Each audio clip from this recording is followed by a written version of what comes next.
Phil is the president of the Center For Effective Philanthropy. They specialize in bringing best practices and data-driven insights into philanthropy, and effective philanthropy at that. Phil has a book coming out. We were hoping it would be ready tonight, but it's going to be ready in April. So when you leave, you will get a packet of information and wonderful gifts from the Harris family, as well as a code for Phil's book. We pre-purchased the book for you all. So you're going to give us some insights from the book, and thank you very much, Phil. Thank you. It's only 7 o'clock. Thanks, Laura. That's really great to be here. Go right over to you. Is that okay? Yeah. I'll move around. Okay. I can't stay still. Thank you, Laura. Really great to be with all of you today. So I hear all the time, I don't know if you hear this, but I hear people say that philanthropy is broken. Michael Porter, you know who he is? Harvard Business School professor. He told The Economist, billions are pissed away on ineffective philanthropy, rather inelegantly framed. And typically, I'm sure you've heard it, and typically what follows is a call to reinvent philanthropy. Articles that follow this basic outline are everywhere and have been for at least 2 decades. Reddit co-founder Alex Ohanian wrote this in Wired. Let's be real. The nonprofit model is broken. The 20th century way of guilting people into giving to an opaque, inefficient organization with massive overhead is no longer a viable model. Harvard Business School faculty like Alan Grossman say, and I know it's been invoked here, and so I'm going to stir things up a little bit, that what philanthropists should do is act like venture capitalists. I never really understand completely what that means. I think it's become a synonym for focus on results and try to be effective. But actually, it's a terrible analogy, the analogy between venture capital and philanthropy. Because nonprofits are not businesses by virtue of the simple fact that they put their mission first and they reinvest their surpluses. And giving is not the same as investing. Givers and nonprofits are working on the toughest challenges, the very ones that have defied market solutions or government solutions. They're super hard to measure, and we'll talk about that. So giving done right is its own unique discipline. Now, I want to make clear, I have an MBA. I was a strategy consultant in the corporate world. I love free market capitalism. I'm not dissing business. We wouldn't have philanthropy without great successes who made their money in business. What I'm saying is that doing this work is uniquely difficult and challenging. So what does it take? I'm going to tell you that, and you're going to say, what is this guy talking about? Because these things are exactly what it takes to be effective in everything. It takes goals. King talked about this. You got to have clear goals. You got to have good strategies. You got to implement well. And you got to have relevant performance indicators. So now you're thinking like, well, that's what it takes to be successful in anything. In business, coaching your kid's football team, soccer team, whatever. But the challenge is not in understanding that these things are what it takes to be effective in your giving. The challenge is in doing them well because they are so much harder to do well in this area. So let's start with goals. So choosing goals is so hard. In business, finally it's about profit, right? That's what's driving you. That's the overarching goal. In philanthropy, how do you choose goals when there are so many pressing problems? And how do you focus on just one? It's subjective. It's value-laden. Your goal might be my worst nightmare, right? So how do you even think about it? And everybody's got their different approach. You got the folks out in Silicon Valley who are devotees of Peter Singer, the effective altruist. You know about them. And they say, don't give to arts and culture organizations. It's immoral, even. Because you could take that same $100 check and you could save or transform a life in a developing country. And then other people in Silicon Valley say, how can all this money in the Silicon Valley Community Foundation be going outside the community when there's so much poverty right here? We need to take care of our communities. And there aren't right answers to these questions. I don't think Singer's got the right answers. I'll make that clear. But it's so difficult. It's so difficult to figure out where to focus. And focus is key in anything, right? But hyper-focus can have its own challenges too. You need to always understand the connections between issues, right? In doing research for the book that Laura mentioned, I met with a couple named Mark and Leslie Silcox who had focused on providing educational opportunity to low-income students. So anyway, Mark and Leslie Silcox, wonderful couple. They want to provide opportunity for low-income students. And they didn't just say, oh, we know what to do. They actually spent time. They'd both been tech successes. She was actually the head. She ended up being the head of IT at Goldman Sachs when they went public. Thank you so much. I was going to bring my water up, and then I didn't. Thank you. So Mark told me we wanted to be hands-on, so we're going to spend time and really mentor these kids. And Leslie said, look, we chose our goals through a combination of analysis, thank you, plus understanding. And as they described their foundation, which makes several $1 million in grants a year, they're trying to contribute to the steadily growing number of young people in New York City who overcome socioeconomic barriers to graduate from public high school and then from college, prepared for meaningful employment and robust civic participation. Okay, that's a clear goal, and they were seeing good results. But then the Silcoxes realized that some of the young people who were achieving great success academically were having all they worked for threatened. Why? Because they were undocumented. They couldn't qualify for financial aid, federal aid, and go to college, and they risked deportation.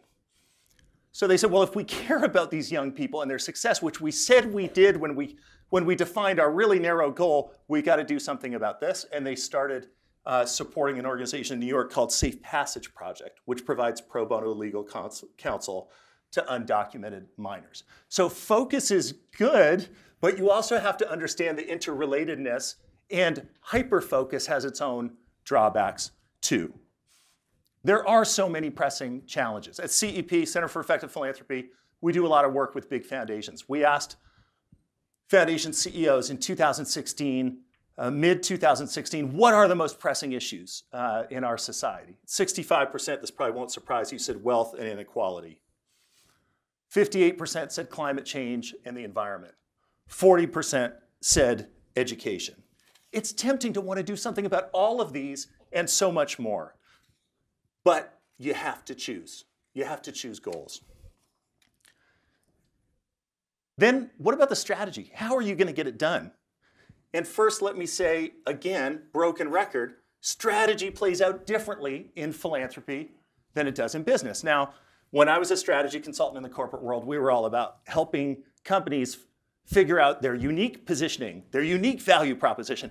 And we sure as heck didn't want our clients to tell any of the competitors what their strategy was. In business, you want your strategy to be yours alone.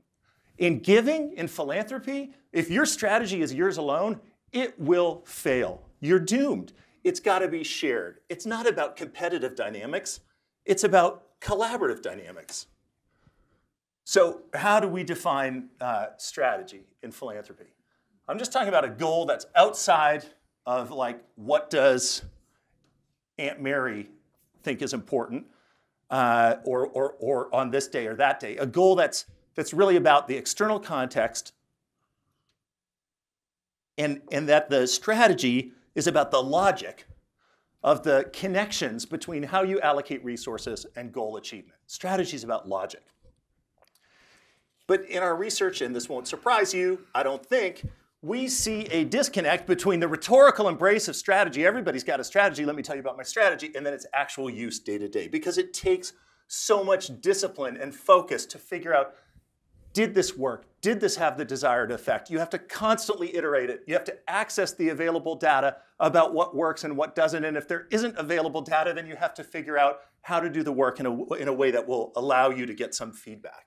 Strategies are much more fluid in philanthropy because cause and effect is so hard to predict. They're much more like wikis than static documents.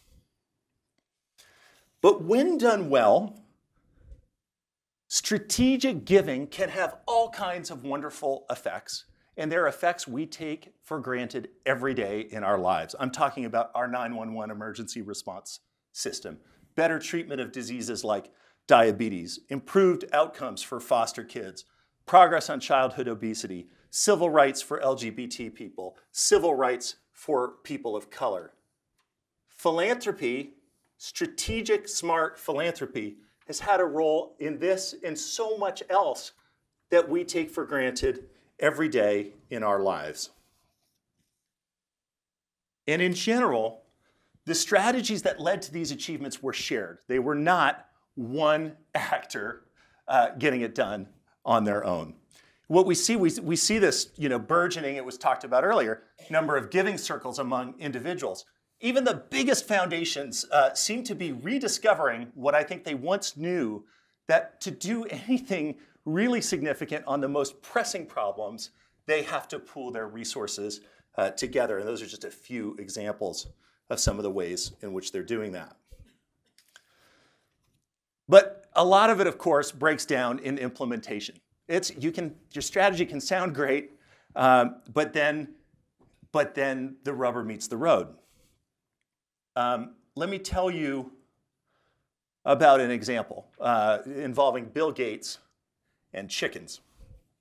In 2016, Bill and Melinda Gates decided to donate 100,000 hens in developing countries in partnership with the nonprofit Heifer International to combat extreme poverty. Bill Gates had written a blog post about the wisdom of raising chickens as a way out of poverty. I'm going to read you part of it, and you'll wonder, where was the communications office? It's pretty clear to me that just about anyone who's living in extreme poverty is better off if they have chickens. In fact, if I were in their shoes, that's what I would do, Gates writes. I would raise chickens. Our foundation is betting on chickens.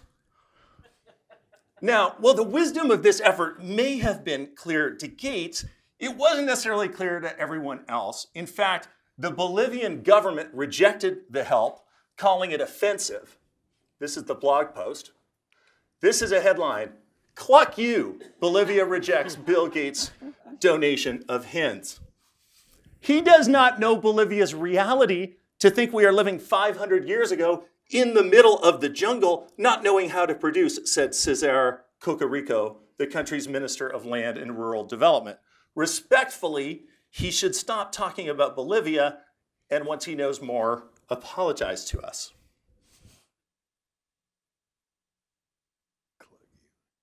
Givers sometimes feel like they know just the thing, what's going to be just what people need. It's perfectly clear to them. They've got the answer. Here's the thing, they might be right, but it doesn't really matter if the people who you are seeking to help, or the people in between you and those you're seeking to help, don't also think it's the right thing. Effective givers understand how important it is to listen. So in the same survey of CEOs that I talked about before, we saw that of 24 promising practices that we asked foundation CEOs about, and there's all the snazzy things like, scaling evidence-based programs and impact investing, the number one that CEOs chose as having the greatest potential to unlock more impact in their giving was learning from the experiences of those they're trying to help. Number two was learning from the experiences or knowledge of grantees. 3, taking more risk. And 4, better collaboration among funders and across sectors. So people know that this is what it takes. It's just that it's super hard to do. I'll share with you, we survey, at CEP, we survey lots of grantees and we give feedback to funders. Here's a quote. from one.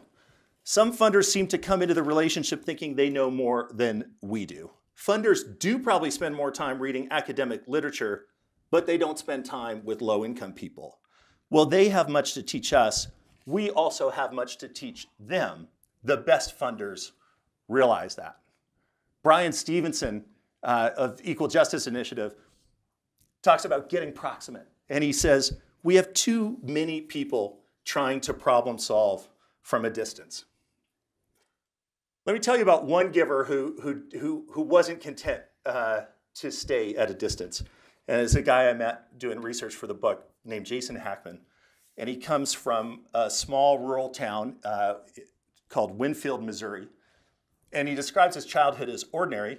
Growing up in a lower middle class family, he graduated from his small high school, just 65 students in his graduating class in the spring of 1995. That's also when his brother was killed by a drunk driver. The crushing loss of his brother fueled Hackman's ambition to be successful and to break free of the small town life he'd grown up living.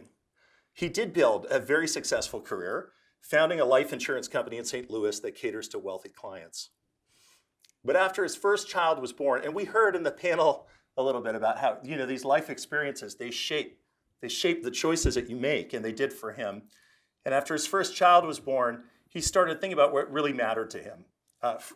Like for many donors in our country, there's a religious component for him of his giving, and he started thinking about his faith. And he confessed to me that prior to this, most of his donations had been made with ulterior motives related to his business interest. But he was reading on a family vacation in Turks and Caicos about childhood slavery in Ghana. And he said, I'm going to try to do something about this. For him, it was connected to the loss of his brother and to his faith. He said, if my brother hadn't died and I hadn't felt that pain, I wouldn't have opened myself up to this work. So he didn't just start writing checks. A year later, he found himself taking vacation time again, but this time he was in Ghana with his family, including his 3 young children. And he actually ended up going there a dozen times in the next 3 years and got involved with local nonprofits, big nonprofits. He told me, for the first time in my life, I wanted to do something and I wanted nothing in return. I just wanted to help another human being. He couldn't get his head around what he saw, a 6-year-old who was a slave to a fisherman. He had no smile, he told me. But the organization Hackman was working with sent him a picture a year later after this child was freed. And Hackman said he'd never felt anything like what he felt when he learned that. Over time, he's contributed more than $1 million to a large Christian nonprofit, the International Justice Mission. And he believes that that organization can be one of many players in ending childhood slavery in Ghana by 2022 or 2023. This is what he told me. The more you hurt, the more you help. It's about building understanding of the people you seek to help, of the pain that people experience, and it's about building relationships. He built relationships not just with the big nonprofits, but with the small, local, on-the-ground nonprofits. And again, in our research, we see that this is crucial, that strong relationships between nonprofits and funders are so important and so hard to build. We look across our survey data, we say, analyze what are the keys to building those relationships. It's about understanding what I was just talking about, understanding of the grantees, of their goals and strategies, of the context, of the intended beneficiaries. It's also about transparency, being open and clear about what it is you're trying to do. But this kind of understanding and transparency, and I won't talk to you about the other predictors of good relationships right now, it's hard. And I think it was mentioned before, how important it is to understand what nonprofits need from a funding perspective. Strong relationships, and then fund in ways that allow them to do their work, which is about multi-year support, and it's about general support when the organization's goals align with your own. And yet we see in the aggregate data, this is from Foundation Center, that the blue line is the percentage of total grant dollars that our general support, despite all kinds of advocacy, it's actually going in the wrong direction. And maybe that's part of the reason why when we ask nonprofits, when we ask foundation leaders, this is a survey of vice presidents of foundations, 95% say that they believe that their foundation cares about strengthening the overall health of grantee organizations. But when we ask nonprofits, half report that foundation funders feel no or just a little responsibility for strengthening their organizations. So the final component, assessing your effectiveness. Super hard. And again, totally different than investing. There is no universal measure. You can use administrative cost ratios as a universal measure, and they don't tell you anything important, really. They don't tell you anything about results. I had a friend who was a founding board chair of an organization that worked with homeless kids. And he was tapped on the shoulder by a self-styled venture philanthropy outfit, say, we might want to make a significant investment in your organization. And they went through an extensive due diligence process. And then they were declined.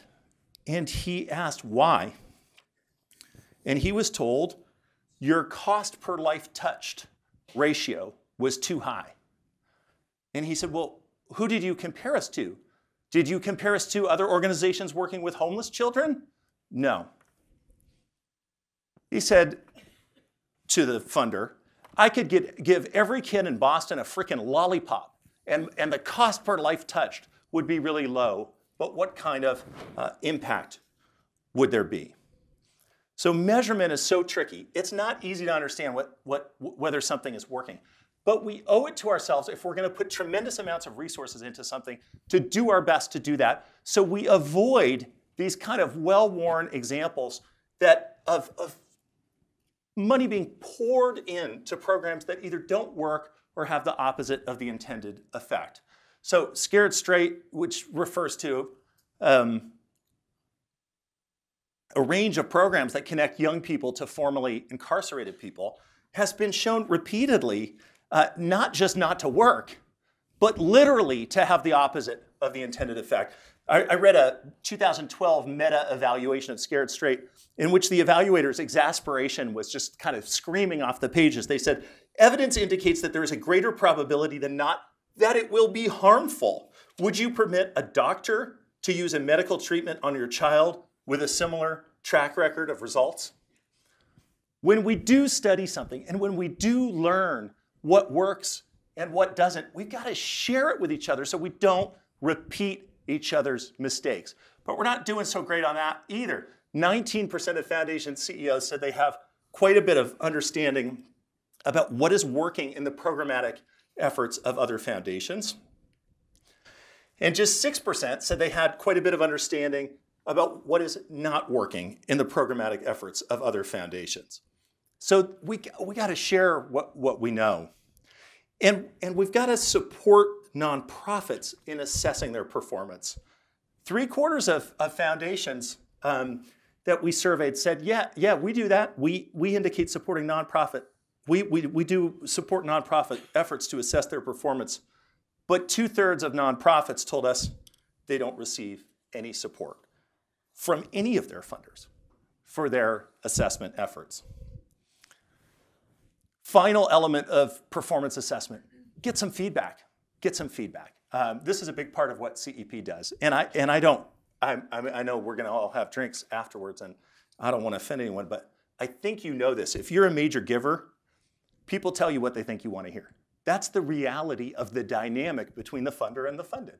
So you have to get creative about ways to break through and get real, candid feedback. And it may be wonderful, but there may be some things you can learn from that you wouldn't hear directly. So I told you, that none of these things are new. None of these things are different than what it takes to be successful in other avenues, but they're much harder to get right in the land of giving. And I hope it's clear that part of my argument is that underneath all of this is humility. And it's a respect for the distinct role that nonprofits play and for the unique challenge of running a nonprofit. So I just want to close with a story of a guy I've gotten to be friends with who runs an organization called UTech in the mill town of Lowell, Massachusetts, which has a population of about 108,000, and now they're in a couple of neighboring towns too. He was a founding executive director, and it was formed by a group of teenagers in 1999 in response to rampant teen gang violence, young adult teenagers. He was hired in 2000, $40,000 grant from the city was all the money, and he wanted the job. The ad said, exciting opportunity. Teen Center needs executive director to create structure, develop capacity, win sustaining funds, coordinate programs. He knew this was the job for him. And he said early on, a good day was breaking up a fight.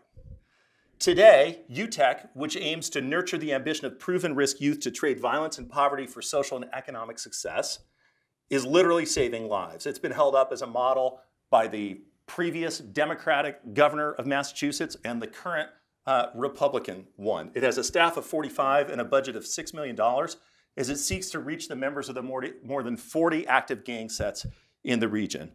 They serve 160 or so a year intensively and about 800 overall. And the recidivism rate of those they work with is 10% compared to a state average of 50%. So what's his day like? Well, any given day finds Cruto and UTech's street workers at a bedside at a hospital after a shooting, or visiting a gang member in prison, or attending a funeral, because these are the best places to start the conversation with these young people about making a change in their lives. Or you might find him working with staff who help UTech's participants study for their GED, or you might find him at one of UTech's several social enterprises, including a mattress recycling facility, a catering outfit, a cafe, a woodworking shop that sells its cutting boards to Whole Foods that bring in, these enterprises bring in about $1 million in revenue in addition to the $5 million or so in philanthropy. You might find him on the phone with city leaders, as I did when I shadowed him for a day, trying to identify a new, larger facility for UTech's mattress recycling facility. So this guy is an educator, mentor, counselor, spiritual advisor, manager, businessman, fundraiser, policy advocate, mediator, peacemaker, all wrapped up into one. I would submit that his job is infinitely more complicated and difficult than running an equivalent size business. He's totally focused on results. And though he's won the support of some major foundations, he spends much more time than he'd like raising money. We heard about that earlier. And many of the grants he receives deny him the flexibility to allocate resources where he thinks he'll do the most good. The people leading nonprofits like UTech and literally hundreds of thousands of others are talented people. Understanding and respecting how difficult their roles are is crucial to being an effective giver. To spend time with folks like these is to be reminded that it is people like them who make our country better. They never give up on anyone, and they employ the best methods available. They're unsung American heroes, in my view. And givers do best when they recognize, respect, and get behind those leaders whose goals overlap with their own. Givers do best when they generously support those organizations, empowering them to help strengthen our society and improve lives. Giving done right is not easy, but it's all around us, even as we can all agree we need much, much more of it. Thank you. That's my book.